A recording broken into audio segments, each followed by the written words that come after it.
Pass Around the Smile is like your go-to friend, the one that lifts you up and backs you till the end. She's there to guide and inspire, challenge and teach, and remind you that your best self isn't out of reach. Self-development, manifestation, self-love and more, it's time to trust the process more than ever before. Welcome to Pass Around the Smile, the podcast. I'm your host, Cleo Massey, and I am so glad you're here. Let the magic begin. I'm so excited about our guest today, so right away, let me introduce you to Dr. Gina Cleo. Gina is one of those people who you just can't help but love. She's kind, she's funny, she's ridiculously smart and passionate. She works hard, yet she still maintains a beautifully balanced life, and I do think she resembles a real-life fairy angel queen, to be honest. But Gina has worked very hard to be where she is today. She originally graduated as a dietitian, and through the years that followed, Gina found that where she could help her clients lose weight and become healthier versions of themselves, it was a short-term fix. She found they were putting on the weight and sinking back into old habits within a few weeks to months afterwards. So, with a burning desire to help people long-term, Gina began to study her PhD in habit change at Bond University. Gina has now become one of Australia's leading experts in habit change as she converts her evidence-based research into simple, actionable strategies to help implement long-term positive change. And I can say this with confidence because I was lucky enough to see Gina in her element in a masterclass a few weeks ago. And not only was I blown away, but also left with a really clear understanding of which steps I needed to take with my own habits that need breaking. So I hope you are excited for an inspiring and thought-provoking episode with Dr. Gina Cleo. Hi, Gina. Hey. Welcome to the Pass Around the Smile podcast. This is so exciting. It is. Thanks for having me, Cleo. Oh, you are so welcome. So this is actually Dr. Cleo and Cleo coming together for a podcast. How amazing. You're the only Cleo I've ever met. You're the only Cleo with a last name that I have met. And I feel like our connection kind of stems from the Cleo. 100%. We are like kindred spirits. We really just are. From the Cleo. Yeah. It's really brought us together. So for my listeners, Gina and I met a few years ago at Bond University. I guess you could say we're somewhat colleagues. I do some acting work for the medical students. And as you heard in my intro, Gina is a woman of many, many talents. You do a lot. I do a lot. You do a lot. I love variety. Yes. So do you get bored easy? No, it's funny. I'm one of those people who, well, actually, I do get bored easily, but I live a life where I'm never bored because I'm always doing so many different things. I love that. Well, yeah. So you knew that you were kind of like a person that could get bored. So you filled your life up with literally studied dietitian, then stopped the clinic for a little bit to study your PhD on habits. Yeah, completely different field. And now you teach, you educate, you speak. What else? I teach all about habits. I do corporate speaking all around like Australia and actually the world. I run courses for everyday people as well as habit coaches. I write programs for organizations that are interested in changing like habits in their colleagues or their workplaces. I teach at Bond University, the medical students, like about communications. It's like totally different. I do all sorts of things, but since studying habits about 10 years ago, I haven't shut up about it. It's totally my passion. And I can see that. I love watching people live their purpose, and I feel lucky that I get to watch you do that. And Aww. I was lucky enough to go to a masterclass that you held at Bond Uni a few weeks ago now on habits, purely on habits.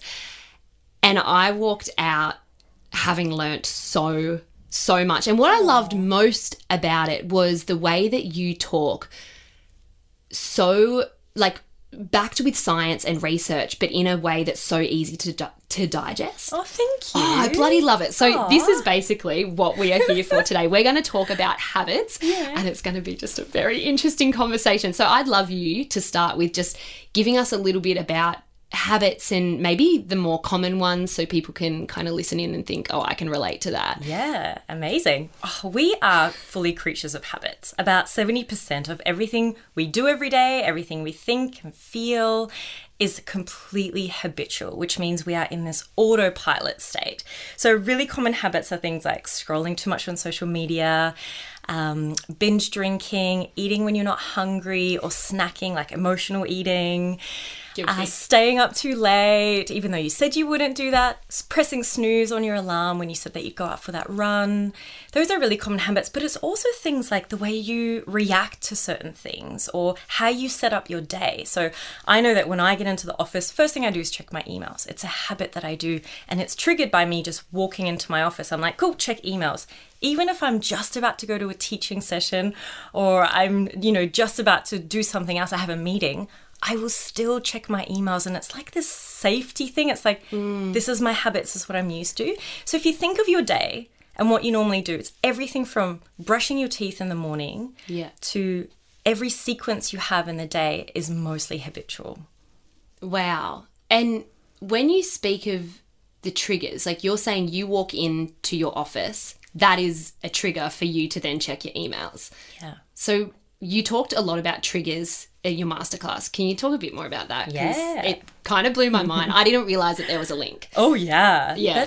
Triggers are the thing that, it's really the thing that makes the biggest difference between what a behavior is and what a habit is. So if you think of a habit, every habit has 3 key ingredients, and it's the trigger, the habit itself, and then a reward.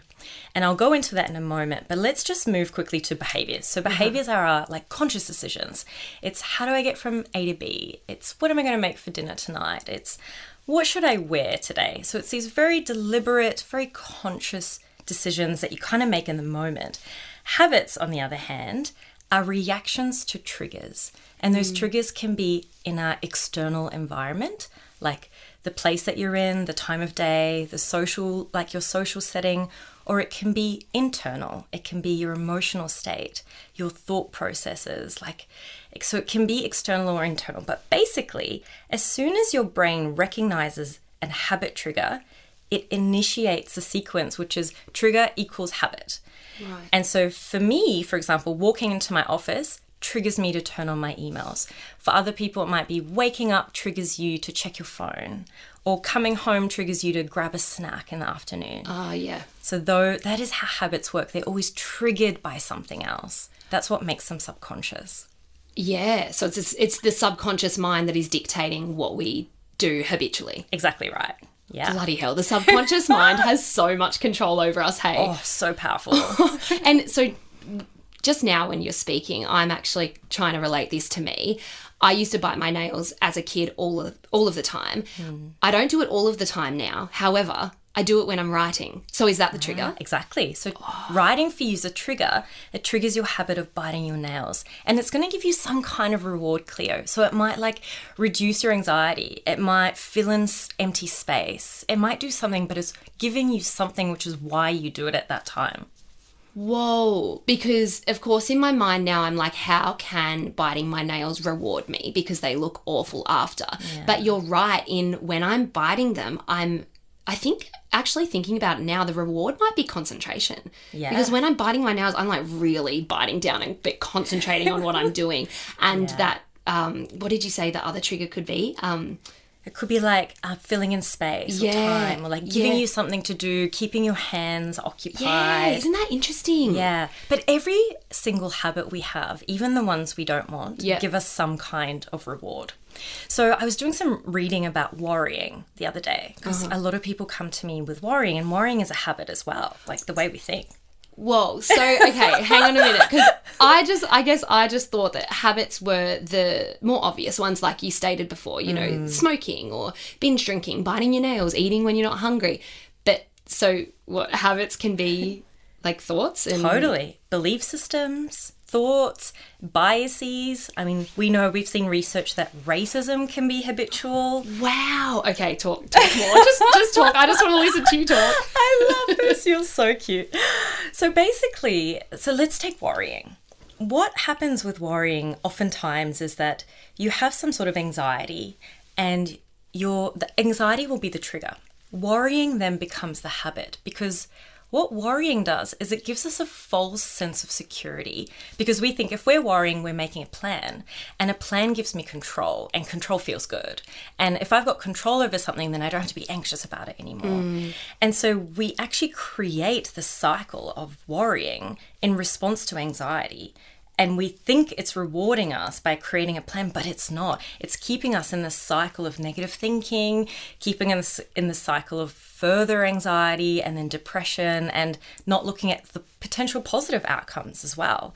So I was speaking to someone recently who said, I'm really worried that I didn't pack the kids enough lunch today at school, and I'm really worried that it might rain on our holiday, which is like in 2 months' time, and I'm really worried about a potential natural disaster for this holiday home we bought. And I'm like, home girl, what if the kids do have enough? And what if it doesn't rain? And what if there's no natural disaster? Or you know what if the kids don't have enough lunch? Like, they're going to come home and make up for that by eating more in the afternoon. Like, it's cool. Yeah. And you can change it tomorrow. But she didn't realize it was sort of really taking over her world, this worrying, and she thought it was giving her a reward, which is planning, but it wasn't. So that's what our habits do. That's why we have them, because our brain goes, there's like a positive cycle that happens. That's why you do the habits again and again, because your brain's like, oh, that felt good, or that makes me feel like I'm in control, or whatever it might be. So your brain reinforces it. I could listen to you talk all day. Seriously, this is so interesting. Okay, this is so exciting. You know what that reminds me of, though, is that quote, worrying doesn't take away tomorrow's troubles, it takes away today's peace. Yes. And that's like exactly what you were just saying. Oh, exactly. It really does. That. But I guess it's that thing too where we hold on to that comfort zone of worrying or of fear because we think it's going to protect us. But it's not protecting us, it's actually holding us back or creating anxiety, creating the worry. Yeah. Exactly. Oh, wow. So to unpack that, and like say you're not a warrior. So another example really quickly could be like emotional eating. So you're feeling lonely or bored, and so you grab a snack.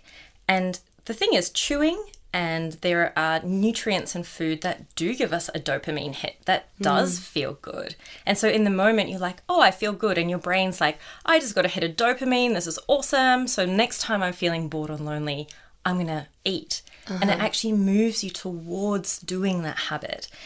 But what it's also doing is probably not helping your health goals. No. You're non-hungry eating. So you're eating when your body doesn't need that food. And so then that creates negative outcomes as well. Yeah. So the way to unpack, either of these unwanted habits or any other unwanted habits is to actually bring in mindfulness, awareness, and kindness. Oh. Yeah. This is very pulse around the smile. Amazing. So what it is it's becoming completely aware, non-judgmentally, of what is it that you're getting from doing this behavior. Yeah. Because your body, your brain is getting something out of it. And your brain's almost like tricked you into thinking it's a good thing. Because in some ways it is, but in many ways it's not. And so let's take worrying. So worrying makes you feel like you're in control. But does it actually change the outcome? How does it change your current state? Is it increasing or reducing your anxiety? Does it change your actions in the moment or later? Like all those things, probably not. And so when you get this list of pros and cons and you become aware of the negative impact that worrying is having on you, then what happens is your brain starts to realize there's actually less reward than you initially anticipated or thought, and then it actually makes you less inclined to want to do that habit again. And then that kindness part is really just about understanding that we're all doing our best, right? Yeah. Like we're all just doing the best we can with what we know. Whatever your survival mechanisms are, it's okay. Like that's what your brain told you needed to get through whatever it is that you're going through, whether it's because you're busy or the kids are sick, whatever it might be, right? And so kindness is just being non-judgmentally aware of what's going on, bringing in the kindness and going, okay, thanks brain for telling me this is rewarding. Now I'm appreciating that it's probably not. And then it literally just subconsciously changes things in our brains. Wow, so it's really about actually identifying what it is that you are worrying about or what it is that your habits are, and then just being kind to yourself and like this is normal, this is okay, it's normal to have habits, it's natural. Totally. And thank you for showing me what I actually need to change. So the important part is understanding what your triggers are. So say with worrying, it's often anxiety. Yep. The habit is worrying, and then what are you getting out of it? Why are you actually doing this over and over again? And it's understanding the rewards. That's when you start to think, okay, there are positives in me doing this, but there's also a whole lot of negatives. And the negatives are probably outweighing the positives. So this is not a habit I want to keep anymore. Yeah. And that's how your brain just changes its mind about it being a good idea. Yeah. And what about some of the other kind of habits that aren't the more common ones, like maybe reacting to people or certain situations in the same way over and over again, and you go home and you think, why did I do that? Or why did I yell? Or why did I cry? Tell us about that a little bit. Yeah, so they're also common. Our reactions are super common. And it's exactly the same thing. So it's basically you being triggered by something, you reacting in the way that you're reacting, and your brain having some sort of reward out of it. So if it's crying, it's an emotional release. Right. If it's anger, then you get to feel rage, and that feels good sometimes. Although there are negatives as well, in the moment it feels good. And so your brain reinforces it. But doing the same thing, bringing that awareness and that kindness is exactly how you unpack those habits and break them away. Yeah. Oh my God. I love that so much. Yay. And can we talk a little bit maybe about the misconceptions that people hold around habits? Because I know I walked into your masterclass and I was so excited and knew I was going to learn so much from you. But the one thing that I really thought I knew was that habits take 21, 30 days to form. I was like, I know this. Oh my God. And then as soon as I got in, I was like, oh, maybe I don't. I'm so glad you asked me this. It's literally like a hobby to break this myth. So okay, I'm going to backtrack to tell you where this came from. But Okay. This is the most common myth, is that it takes 21 days to change a habit. Okay. If I could stand on a world podium and say one thing, only one, it would be this. It does not take 21 days to change a habit. So in the 1960s, there was a surgeon who was doing like facial surgery and amputations on people. Right. And he determined that it took about 3 weeks or 21 days for people to get used to their different features, that their face was looking different, or that they didn't have their arm anymore, for example. So then he was like, okay, so it takes 3 weeks for neuroplasticity to take place, or changes in the brain to take place. Therefore, it must take 3 weeks to change a habit. But it has been scientifically debunked at least 1 million times.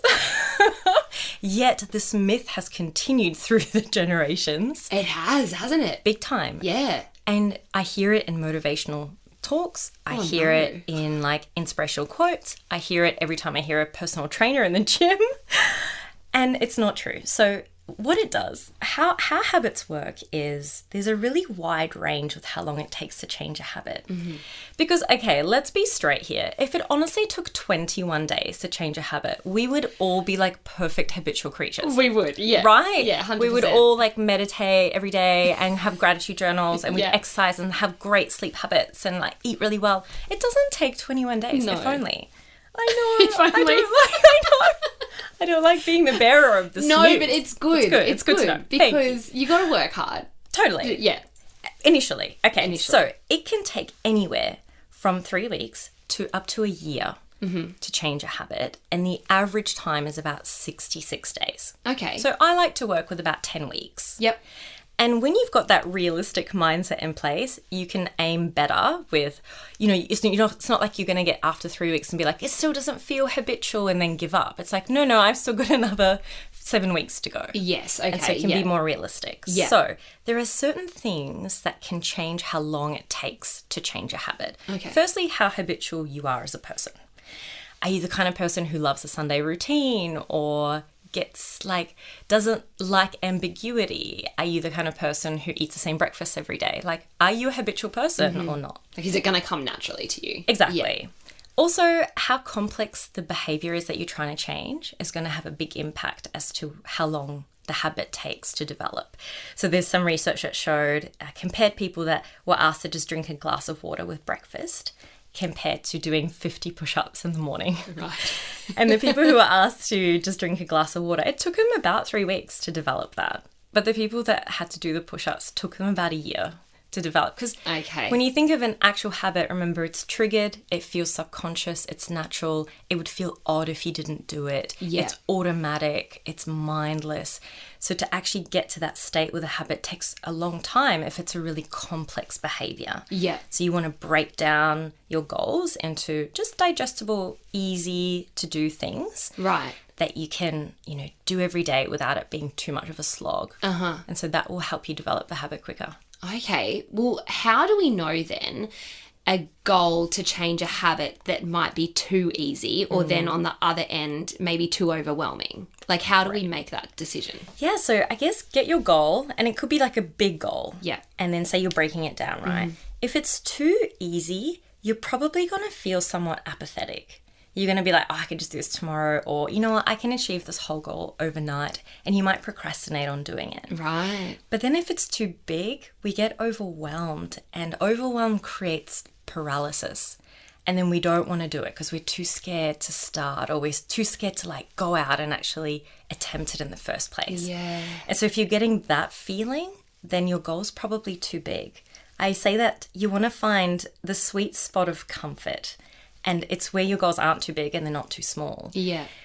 And so it takes playing around. It takes just one of the really good ways to measure it is using something called a habit tracker. Oh, okay. And we can put a link to this in the show notes if you want. But a habit tracker is essentially just every time you do a habit, you tick off that you've done it. And so a good way to measure, I guess, how big or small your goals are if you're actually doing them is have a look back over the last week or 2 weeks. How often have you been doing your habit? Has it been consistent? If it hasn't, then it probably the goal needs to change a little bit. Okay. But if it has, you're spot on with how big or small your goal is. Yeah, that's interesting. I like that because I feel like if we're, trying to change a habit and we're not doing it or we're not achieving it, we just think, I can't do it. It's not right. But actually, if you just change some minuscule little things, it could all align. Completely. I think we think, I'm such a failure. Yeah. I haven't done it again. I said I would and I didn't. I just can't amount to this, or I don't have what it takes. And then we get really down on ourselves. Yeah. But it could actually be that the goal's not right for you, or that you don't have the resources or capacity to do that particular goal at that point in time, and that's okay. Just change the goalposts, make it work for you. The kindness is coming in. Be kind to yourself. Treat yourself like you would a friend, I guess, right? Because if you had a friend that was trying to, I don't know, quit smoking, for example, you're going to encourage them and, say beautiful, kind, supportive words to them. But if you're doing it yourself, why is it all of a sudden okay to talk so down to ourselves? And so true. I love the you may have heard of it through plants or water, but when they get 2 buckets of water and they say to one bucket of water, I love you, you're amazing, you're good enough, you're capable, and they freeze it. Yeah. And then to the other bucket of water they say, you suck, you're not good enough, you can't do this, you can't change this habit. And they freeze it, and then they look under a microscope, and every single time the bucket of water that had the positive projections placed on it is frozen in this intricate diamond-like pattern. So amazing. And then the negative bucket of water is frozen in this smashed, cracked pattern. And we're filled with 70% water. Yeah. So what are we doing to ourselves when we're saying, I'm not good enough, I can't do this? Yeah. I look crap today. That's so true. Yeah. And self-efficacy, or the belief in oneself, is the number one predictor of success. And I love, Gina, that you say this because you're a doctor. You're Dr. Cleo, and the amount of research and study that you have done is so huge. And also, your research has gained a lot of popularity on media and from different researchers, hasn't it? All over the world. Yeah. But you're sitting here saying that belief in yourself is vital. It's the number one predictor of success. Dr. Cleo said it here, guys. She Quote. said it here. Quote. We should put that on a t-shirt. We should. We should get a tattoo of it. Yes. Let's talk more about belief and belief in oneself. Basically, if you set a goal for yourself, or you have a desire and you don't inherently believe that you have the ability to achieve that, you're not going to. And it sounds so fine. It sounds so like clinical, or it sounds very are you sure? But it is. I mean, research shows again and again that you have to believe in your own ability to achieve something in order for you to even come remotely close to achieving it. And that's the beauty of, changing the goalposts and not having this all or nothing mentality. Like, one of my least favorite quotes in the world is like, go hard or go home. It's like, no, because going hard might mean for somebody that the goal's too big or it's not achievable. Or what if you're just a bit tired today? Like, you're better off still doing like a 15-minute walk than the run that you'd planned. It's like, make your habits like micro habits. They're so small, you can't say no to them. You know that you have the capacity to do them. And get that momentum and consistency going. And that's how big changes are made, through small steps. Yes. And on what you said too, I think that go hard and go home, I agree. I don't like that. Everyone's go hard is different. Like, when I was in a conversation with a bunch of people and everyone was kind of getting to this, it was getting a bit confrontational about who works harder than who. Ew. And it was yuck. It was like some people that I hardly know. I don't even know how we got into the conversation. But I was trying to say everyone's hardest work is different. Yeah, so true. You might work 7 days a week and that's really hard, but someone else might work 3 days a week and that's really hard for them. Oh yeah, I love that you have this insight, Cleo. It's amazing. You know my personal story. About 2 years ago, I went through a really traumatic experience. And just before that happened, I was running 2 companies. I was working as the head of student wellbeing at Bond Uni in the medical program. I was like powwowing my life away, right? Powwow girl. Yeah. And then this traumatic event occurred. And for me to tell you that I could just get up and brush my teeth, I couldn't do that on a consistent basis.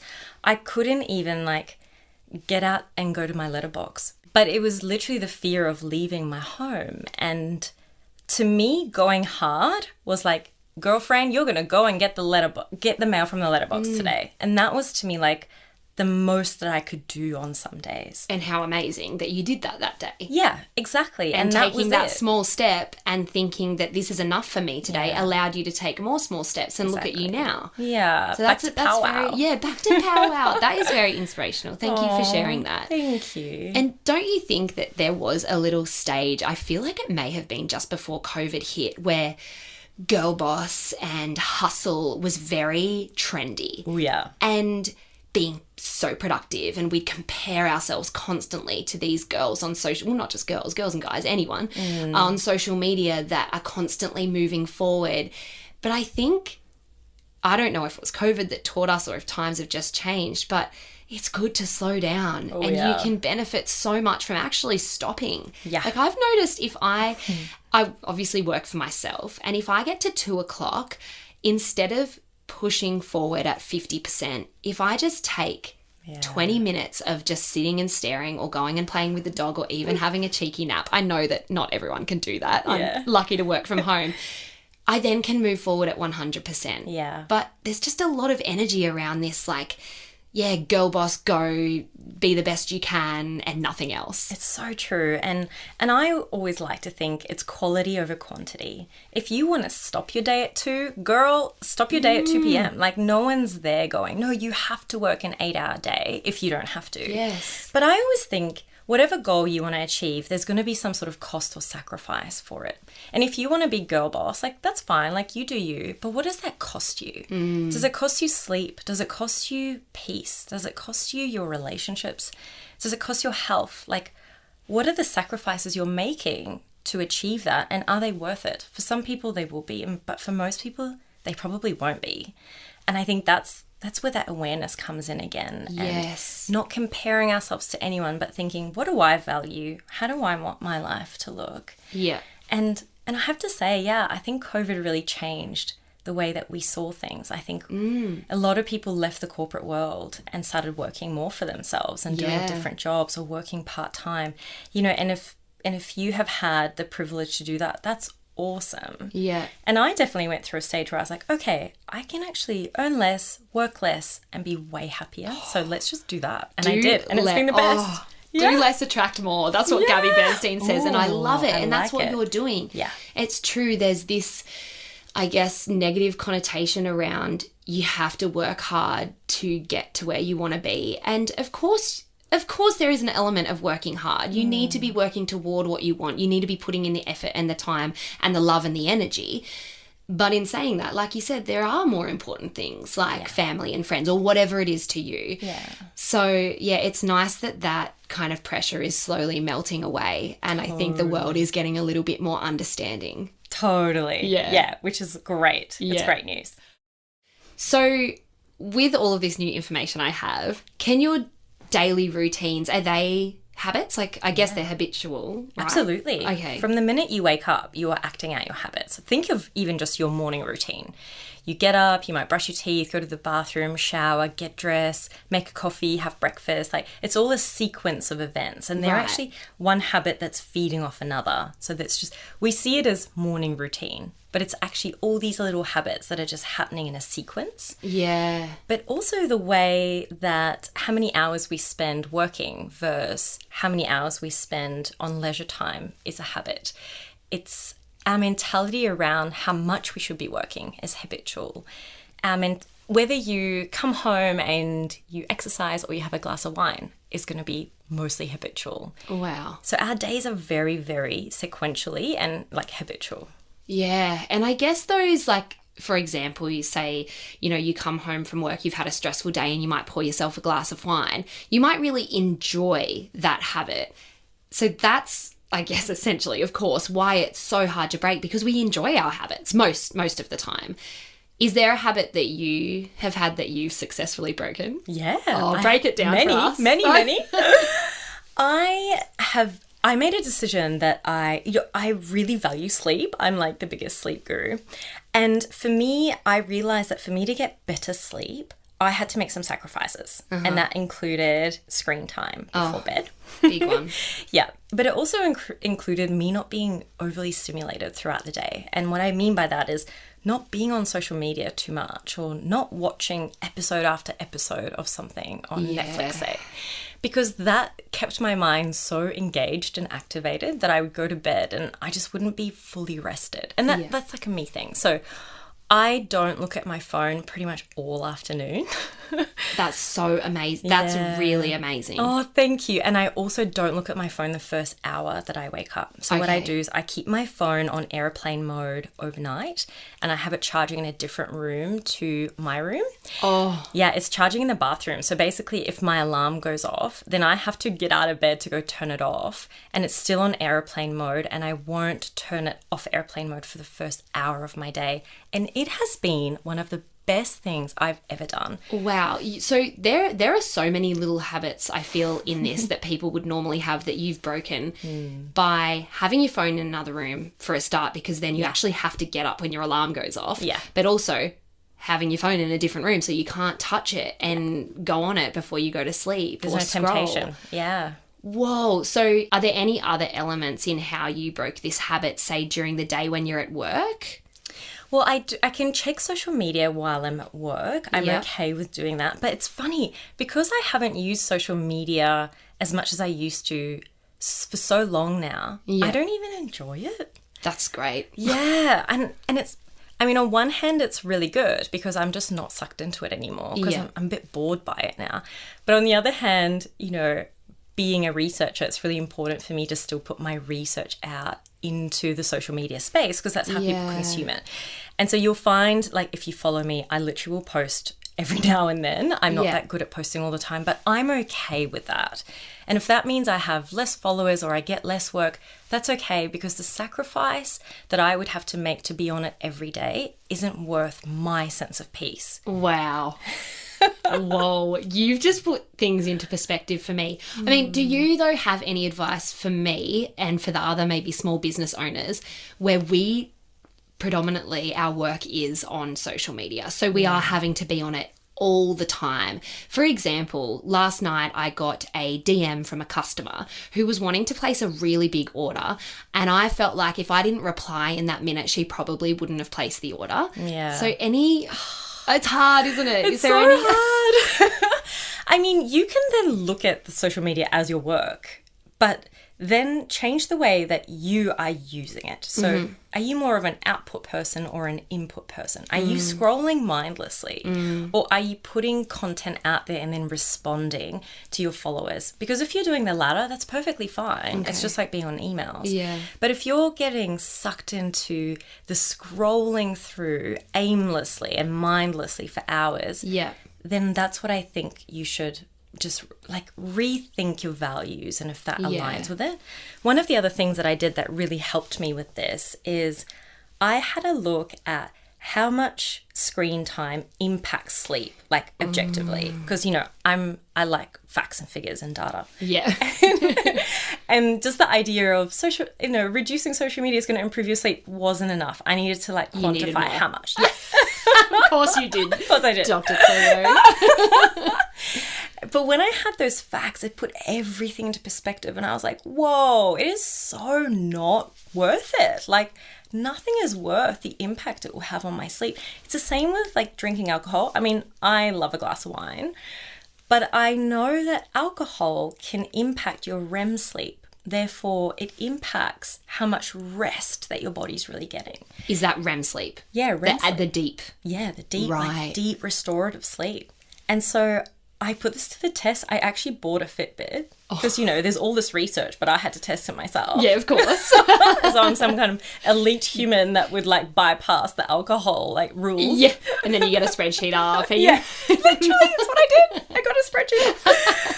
But I had like the nights where I was drinking, I would have a look at my REM sleep, and then the nights where I wasn't, I'd do the same. And it makes such a significant difference. And also on something called heart rate variability, which is one of the most popular, I guess, markers for long-term health. Mm-hmm. And I see that if you go a month without drinking, your heart rate variability increases 5-fold. That's huge. Whoa. And so although I'll still have a drink occasionally or like socially, I won't have the glass of wine most evenings like I used to because I've made a judgment call that it's just not worth it for me. I love how you're talking about this in that there are more important things. Yeah. And it does just really put things into perspective. And I think I kind of look at that when I do my 4-week courses. We look at that through like a balance exercise where I'm trying to encourage my community to say no to things without the attached feeling of guilt. And I feel like the only way that you can do that is to realize where you want your energy spent. So if it is, I need to be spending more time, more present time with my family, or I need to spend more time sleeping, getting a good night's sleep, well, it means that I can say no to going to that party on Friday night and I don't have to feel guilty. So what is it worth it? Oh, exactly. I love that. And then what are you really seeking in the moment? So say you are aimlessly scrolling through social media and you don't want to be doing it. I would stop and go, okay, what is triggering me? Where am I? It could be the place you're in, the time of day, how you're feeling. And then you can say, for example, for a lot of people, it could be a desire for connection. Yeah. Is social media actually giving you connection? Are you actually getting that feeling from it? Because the evidence shows that it's actually doing the opposite of that. It's making you feel more disconnected. Mm-hmm. And so if you're seeking connection in that moment, how can you actually get it? And that might be to text a friend or call a friend or play with your pet or whatever it might be. And you'll find that sense of fulfillment, which is what you're looking for, will actually be there rather than like hours spent trying to find it on your Instagram feed when it's not going to be there. That is so true. So essentially you're saying that when we do have that moment of, it's kind of like when we're not stimulated for 5 seconds, we open our phone, even if there is a good TV show playing, and I'm guilty of it, opening my phone, distracting yourself really with something that you know will make you feel good. Yeah. I think we've become so used to being this overstimulated, doing more than one thing at once. It's really bad for our brains, actually. And so this is one of the reasons why I broke my habit of using social media the way that I was using, is because I noticed that I was constantly needing stimulation. The more stimulated I was being, the more I needed it. Yeah. And when I stopped social media for a while, oh my gosh, here's like a confession. Yes. I started playing things like Tetris. Oh my God. And like all these like fun games on my phone. But I was like, oh, look at me, so high and mighty. I don't really use social media very much. Next minute, I'm playing Tetris like 7 hours a day. You like go totally the other way. Literally, Next minute you have a spreadsheet on how do I stop Tetris? How do I stop Tetris? How do I stop this habit? But it's essentially like gaming is still stimulation. And so, you know, when I became real with myself, I realized I was doing the same thing. Yeah, interesting. And so calm down. It's like, say you're going to the bathroom, right? A lot of people use their phone when they're on the toilet, which is extremely unhygienic. But anyway. Yeah. Okay, here's like being super open. Great, this Cleo, is what this podcast feel free is to about. like literally cut this out if you're not down with it, it's fine. I will now go into the bathroom and be like, all right, this is a really great moment to just practice mindfulness. No, I actually do the same. Amazing. I do the same. Toilet buddies. We're fist bumping, guys. Or when I'm in the shower, I would often be like, all right, what am I going to wear? What am I doing today? What time do I do? And it's like, no, my shower is now a time for me to practice mindfulness. I'm going to notice the water on my body and just slow your mind down. The magic in it is when your mind is slowed down, that's when your learning centers in your brain are the most activated. Yeah, I feel that because I feel when I finally quiet my mind and actually do nothing, that's when I get creative inspiration. Love it. Yeah. Exactly. So it helps our productivity so 100%. much. And it's just become a habit. Overstimulation has become a habit. Yeah. And you can unwind it by doing all the things we spoke about. Bring in mindfulness and awareness and kindness. Remove the temptation out of your space. Like if having your phone on you is too much of a temptation, which it is for most people because it's such an easy hit of dopamine and stimulation, put it away, lock it down. There are literally like boxes you can buy that lock your phone for a certain period of time. You cannot undo it unless you smash them. That's really getting rid of that trigger. Totally. But for me and most people, out of sight, out of mind. Yeah. If it's not on your pockets or in your bag, it's very unlikely that you're going to get up, walk to the other side of the house, open the drawer, grab your phone just to quickly look at social media. Like you're not going to do that.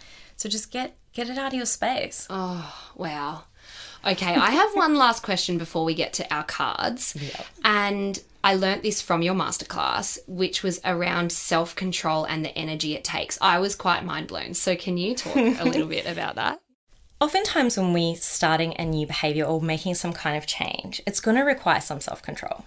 Now, the beauty of habits is that habits don't need self-control. Like you don't need self-control to tie your shoelace or put your seatbelt on in the car or brush your teeth in the morning. They're things that just happen because they're part of your normal routine. They're habitual, they're mindless, they're subconscious.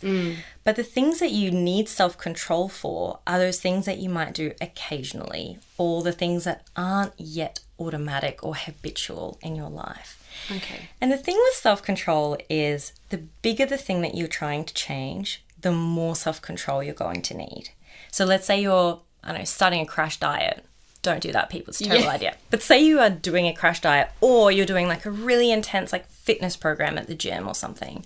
You're going to need a lot of self-control to do those things every day. Right. The thing with self-control is that it is a fleeting resource. It is not something that we have this like unlimited amount of every day, if only. Again, if we did, we would be these like perfect beings that did all the things we said we would do. Yeah.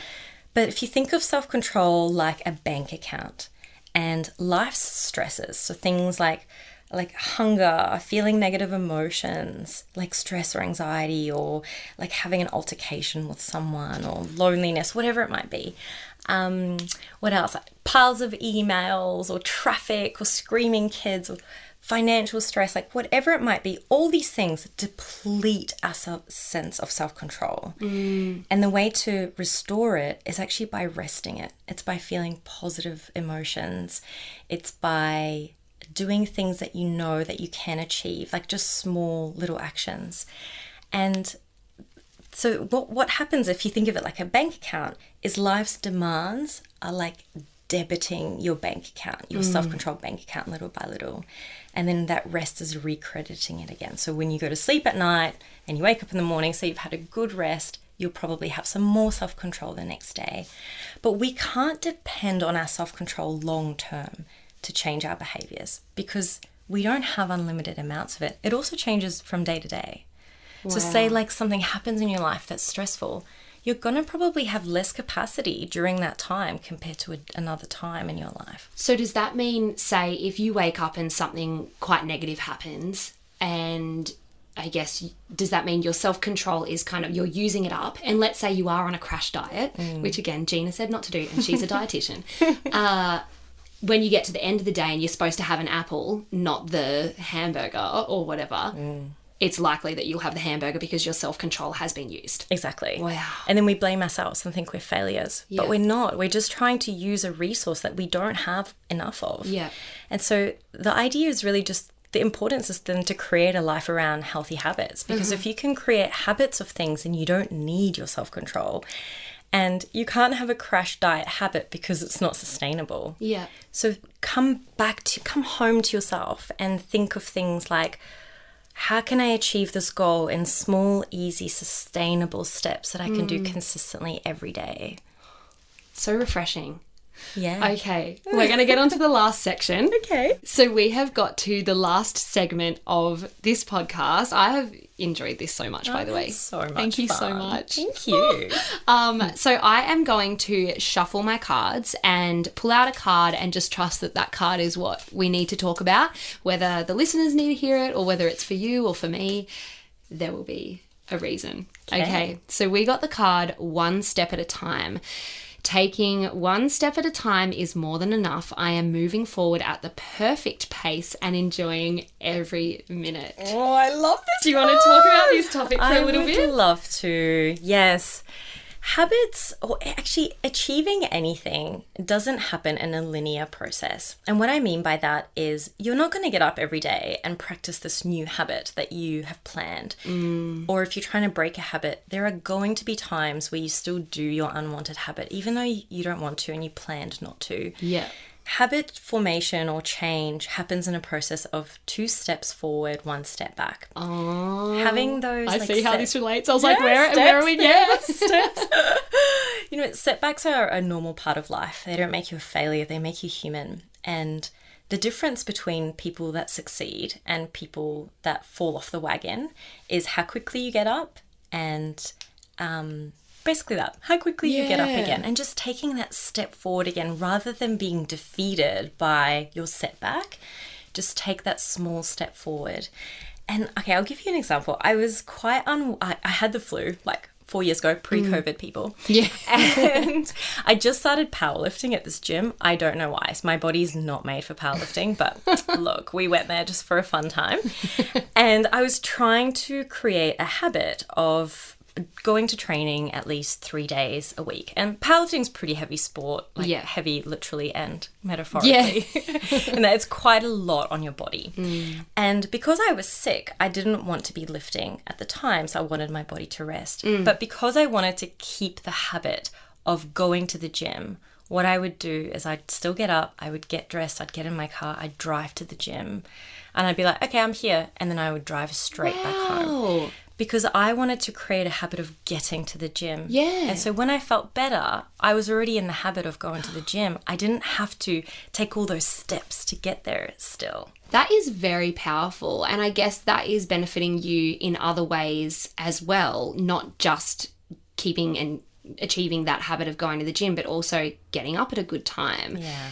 Eating probably a healthy breakfast because you know you've got to get out of the house soon and that you're going to, well, you weren't going to be exercising, but in your mind you still were. That's really powerful. Yeah. So just do whatever step you can to get you into the direction that you're aiming for. No matter how small that step is. That is completely enough. It is all about just changing the neural pathways in your brain to move you towards your goal. It's all about consistency, not intensity. It's not about how big your step is. It's just about taking a step in the right direction. And the accumulative effect of that is what's going to help you reach your goals. Oh, wow. Speechless.